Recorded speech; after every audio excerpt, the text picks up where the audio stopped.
আমাদের জন্য কল্যাণ রয়েছে। এইজন্য আল্লাহ নবী বলেন কুল্লু উম্মতি ইয়াদখুলুনাল জান্নাতা ইল্লা মান আবা।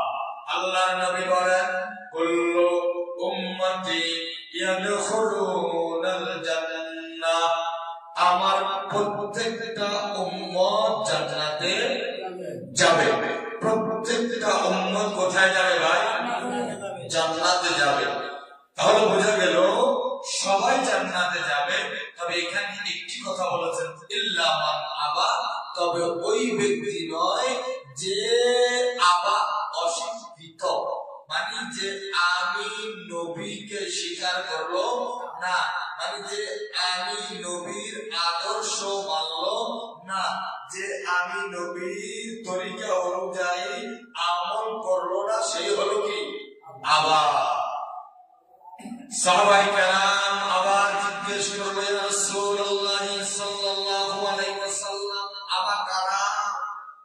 আল্লাহর পয়গম্বর মুহাম্মদ সাল্লাল্লাহু আলাইহি ওয়াসাল্লাম আবার বললেন আবা হচ্ছে তারাই যারা আমি নবীর আদর্শকে বাদ দিয়ে অন্য তরিকা গ্রহণ করে, তারাই হচ্ছে আবা, মানে তারা আমার উম্মতের অন্তর্ভুক্ত নয়, তারা জান্নাতে যাবে না।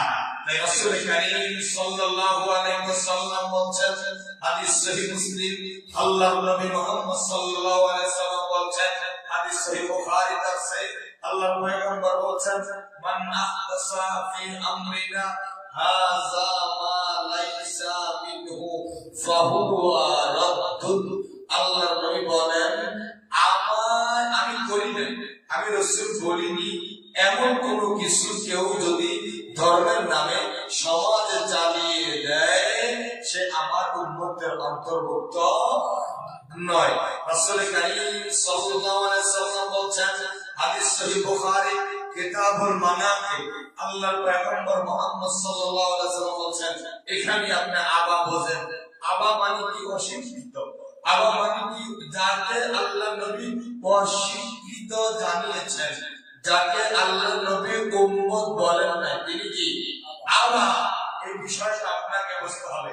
এখান থেকে হাদিস থেকে আপনি বোঝেন আল্লাহ নবী বলেন মান কাযাবা আলাইয়া মুতাআম্মিদান ফালিয়াতাবাওয়া মাকআদাহু মিনান নার। বুখারীর হাদিস কিতাবুল মানাকিব, আল্লাহর নবী মুহাম্মদ সাল্লাল্লাহু আলাইহি ওয়াসাল্লাম বলেন মান কাযাবা আলাইয়া, আমি নবী করিনি, আমি নবী বলিনি, আমি নবী করতে বলিনি,